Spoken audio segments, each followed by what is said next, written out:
In 1985, Darryl was convicted for the first-degree murder of a 25-year-old woman, Deborah Sykes, who was a copy editor for the Winston-Salem, North Carolina newspaper. After serving 5 years, his conviction was overturned. His first trial was just riddled with legal error. He was then offered a plea bargain, plead guilty to murder, and he would be sentenced to time served. After 5 years, Darryl could get up, take off the handcuffs, and walk out of the courtroom. Darryl refused to admit to a crime that he had not committed and rejected the offer. He was tried again, convicted, and sentenced to life in prison. He spent the next 15 years in prison before being exonerated. This is a story of a man who is a hero in my eyes. Let me introduce Darryl.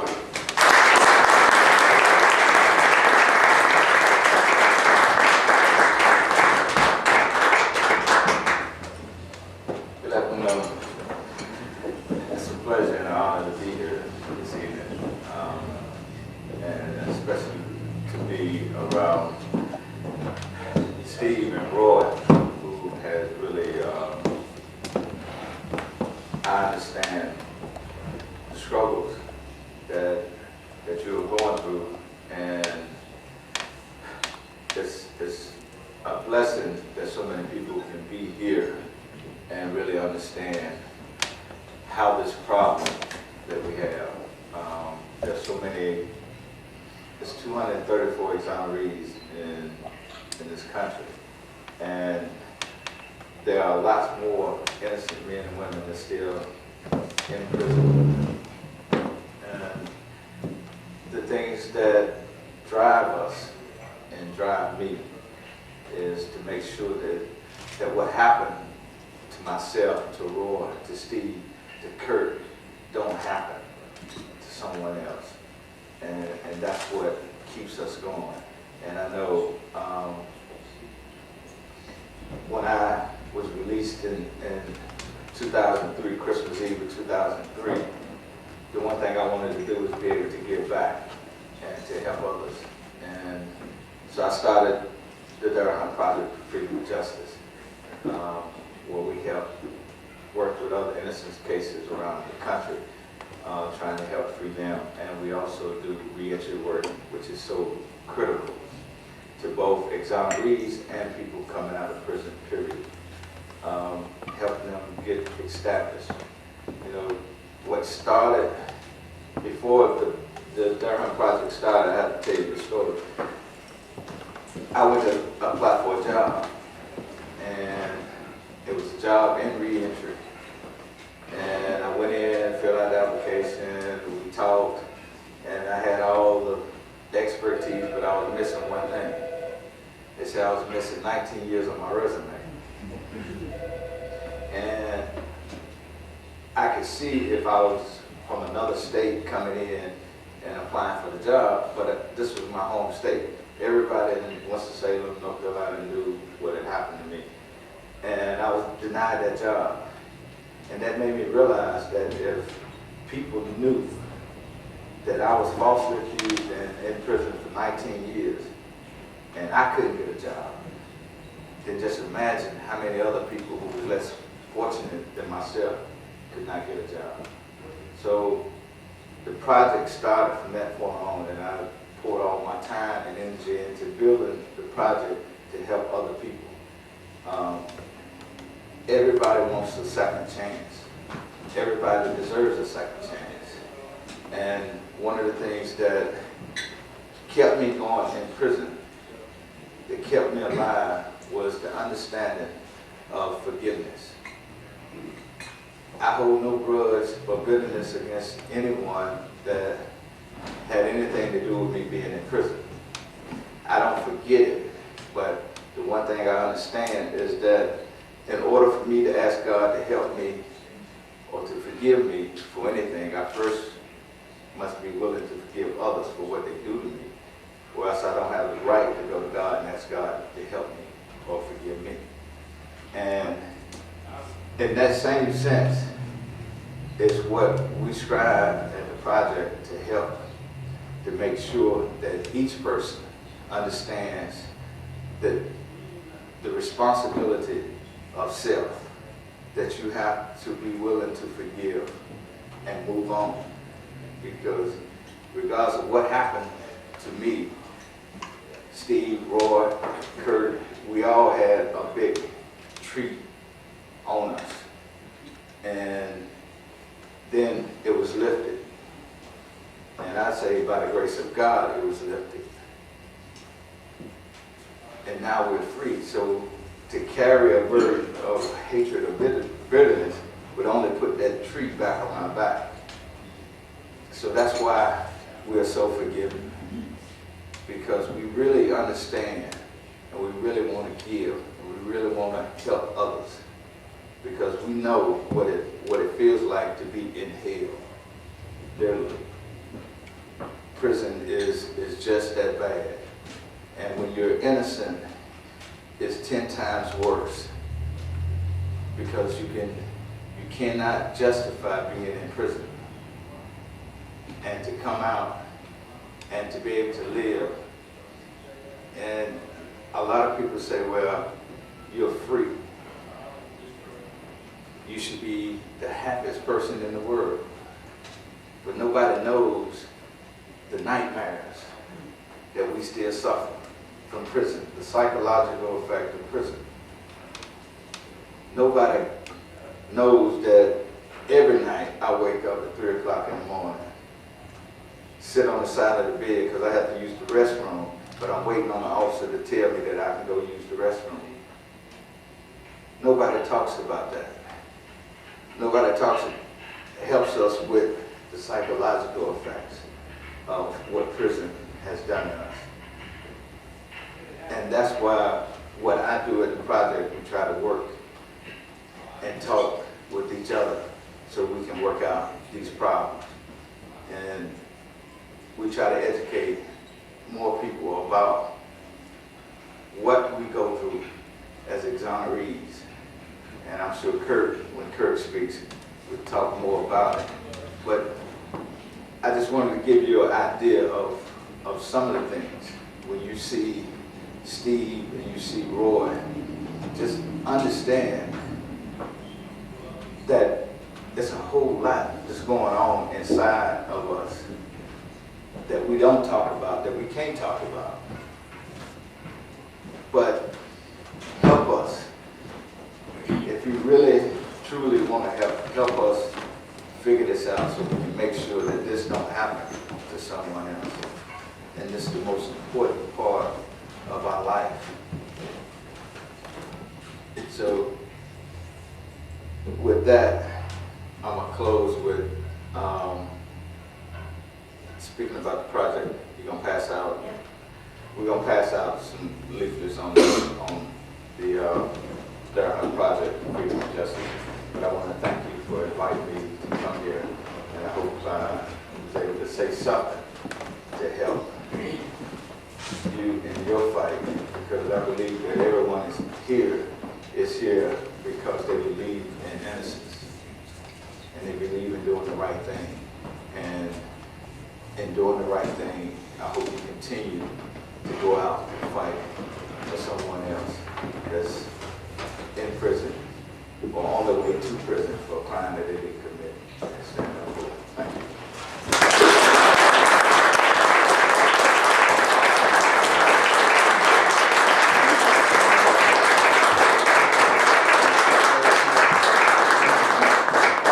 Fellows are going to stay here afterwards, and you'll all have an opportunity to ask the questions. I know, as I said, that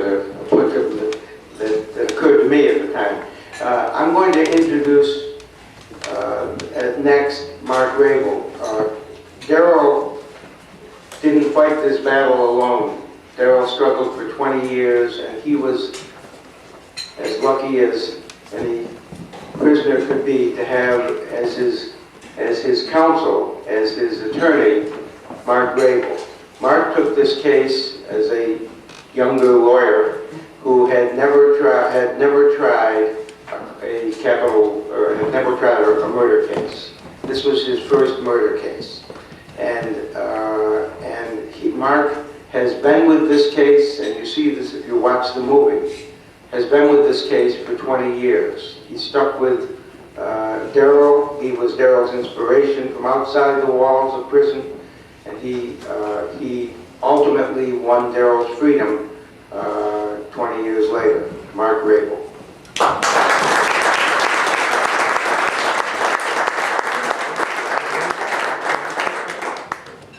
It's really nice to be here. I guess 25 years ago, I had no idea to be in this fancy club talking about all the crappy places we've been along the way. How many prisons was it, Darryl? 14 different prisons.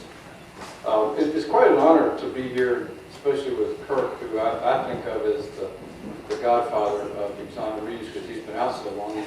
When we read about his case in July 1993, it was about the midway point in Darryl's case, and it was a great inspiration to us to see him get out because he, as an individual, did the research on DNA and was the first one to push the courts and the lawyers to do anything about the DNA. Darryl, I think of as the patron saint of the exonerees because most people, when they get to know him, see that he has quite a Buddha nature, and for a Muslim is more Christ-like than a lot of people that I know. And that's what a lot of the ministers who support him throughout have said about him. Let me just take you back for a minute and tell you what this case was about. I was 4 years out of law school, 29 years old, when I and another lawyer in my law firm were appointed to represent Darryl. And neither one of us had ever had a murder case, much less a death penalty case. So the first time this case was tried, it was a death penalty case. The evidence against Darryl was this. There was a white woman who was an editor for the Winston-Salem newspaper, or one of the newspapers, the Twin Cities Sentinel. She had been working there a short while. She was raped and murdered right on the edge of downtown. There were some witnesses that drove by and claimed that they had seen a black man. Some gave different types of statements, many different descriptions. It turns out that one of those witnesses who drove by was a self-described former preacher for the Ku Klux Klan. Now, in a lot of places that might take away from your credibility. Didn't seem to matter at home. There were also various other witnesses, and over time, the troops gathered, even by the time of the second trial. So it was an eyewitness case. This was a rare case because there was not a false confession from Darryl. There were jailhouse informants or snitches, as the defense lawyers referred to them as, who basically made up stories that Darryl had said. So there was no physical evidence whatsoever to connect Darryl to this case.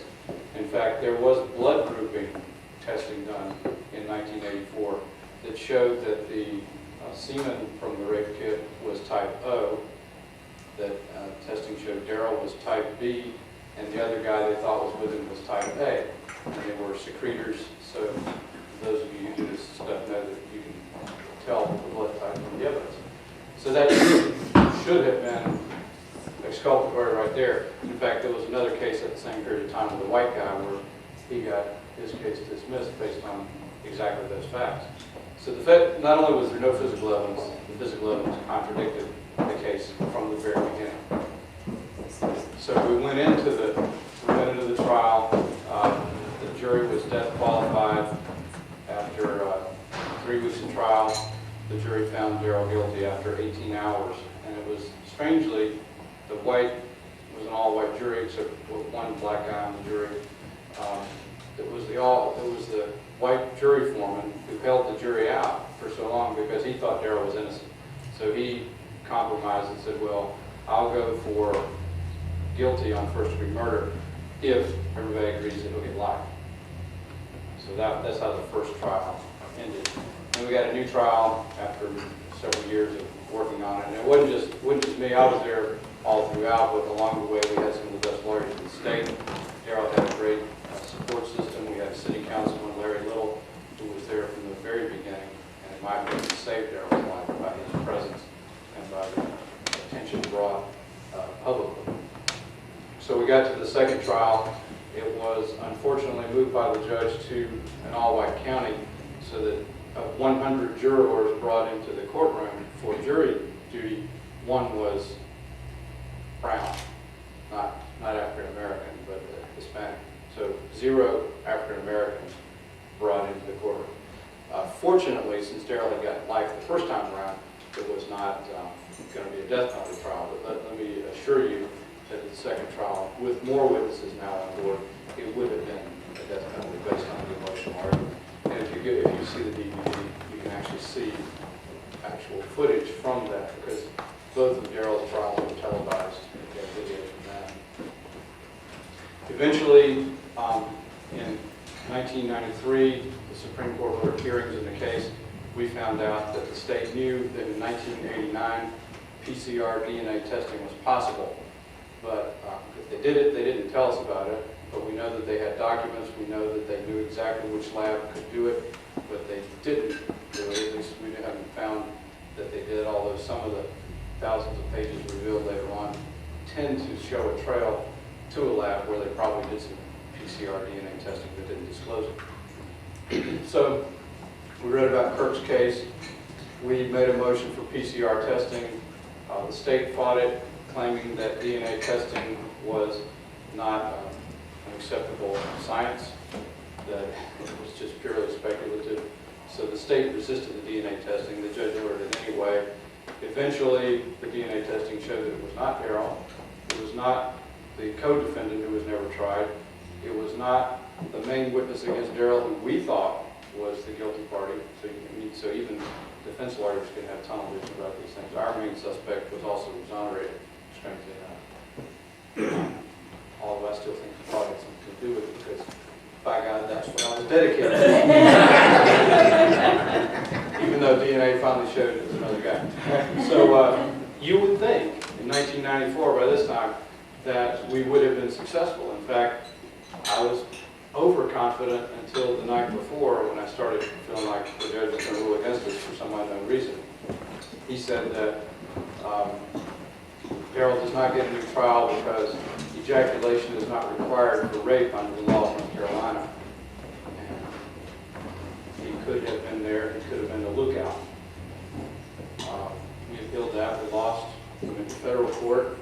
The federal magistrate said, well, the DNA didn't matter. It could have been deposited post-mortem by some crazy person who came along. The Fourth Circuit Court of Appeals, this was a nightmare argument. In law school, I always had a nightmare.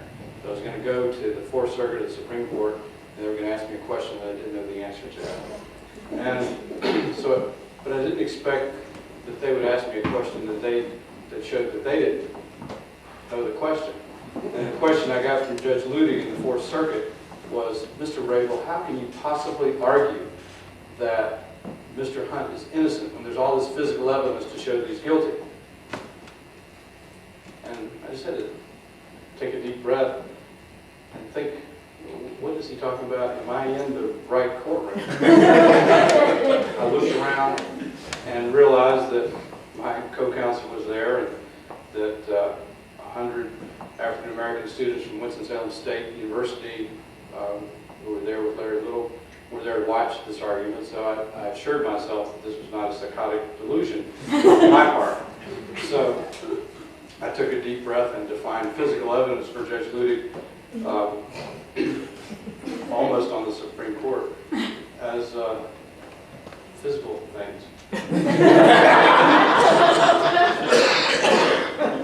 A knife, or blood, or things like that, and explained that in this case, not only was there not evidence, but the only physical evidence was DNA evidence that showed he was innocent. He said, well, how does that really matter, given that there's all these witnesses who say Darryl Hunt was guilty? I said, well, if you want to believe the testimony of a person who was convicted of murder, who killed somebody 1 block away from this murder scene a year later, if you want to believe that person's testimony, if you want to believe the testimony of a former Ku Klux Klansman, if you want to believe the testimony of a teenage runaway prostitute who admitted that she was on heroin and every other type of drug known to man, depending on which statement you believe from her. And if you wanted to believe the testimony of a young African-American man who didn't testify at the first trial, but who finally said that he wasn't 100% certain because he wasn't wearing his contacts, but he was pretty sure it was Darryl, who said it was Darryl, after he was fingerprinted and threatened with being charged as the murderer. Then then Judge Lee, then I guess there was eyewitness testimony, or some type of testimony. But it was really bizarre. And then the Fourth Circuit opinion, I mean, it's really, I get ashamed of the court system when I have to explain to people how a court can actually say the things that they said in the opinion in Darryl's case, which was that we belabored the point about DNA. I just don't understand that. How can, of course we belabored the point about DNA, it showed Darryl was innocent. So anyway, we lost there, we lost in the U.S. Supreme Court, and then, so this got us into the year 2000, probably 30 pounds later, a lot less hair, a lot more gray hair. And we tried to get clemency with the governor. That wasn't working. The new governor came in, that wasn't working. New law was passed in 2003, 19 years after the crime. And we were, under that statute, we did DNA testing, which through a series of accidents and contempt of court by the SBI for refusing to test, we finally got a near hit on the real guy by identifying the brother of the real guy. Turns out the real guy is a guy named Willard Brown. And after Darryl's case was over, after he was pardoned, exonerated, compensated by state statute, we had a settlement with the city, and the city did a big investigation. And they actually revealed documents that showed that the police department knew who the real guy was, and that he had committed 3 other rapes. One of those rapes was in exactly the same spot where Deborah Sykes, the victim in this case, was killed. And the documents also showed that 5 days after the rape and murder in this case, that police officer who was investigating the earlier case ordered the destruction of the physical evidence in that case. So it's no damn wonder that we didn't get anywhere. It was a bigger conspiracy than I even thought that it was. And I thought there was a conspiracy, but until the city came out with all these documents, I had no idea how bad it was.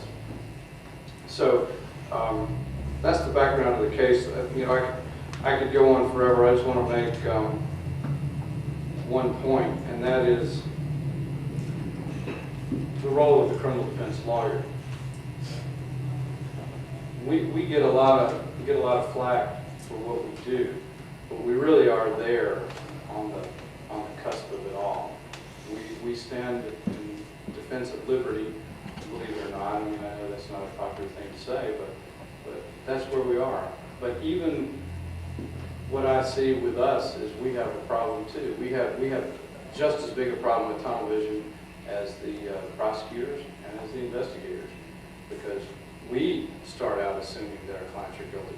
We don't apply the presumption of innocence the way that the Constitution says that we should, the way that the U.S. Supreme Court described in the Coffin case in 1894, which actually quotes the Old Testament, Greek and Roman principles.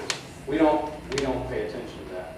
So what I think that we should do as criminal defense lawyers is listen to this guy named Ron McBride, who is a big official with one of the police chief organizations. And the way he teaches it is this. He tells investigators and people that he trains that what they should do in cases is investigate to exonerate. In other words, start out with the presumption of innocence and go through each step of the way and say, well, how can this person be guilty if this is so, rather than reverse. So we have to start it. We as the criminal defense lawyers have to be the ones that pursue the presumption of innocence. Thank you very much.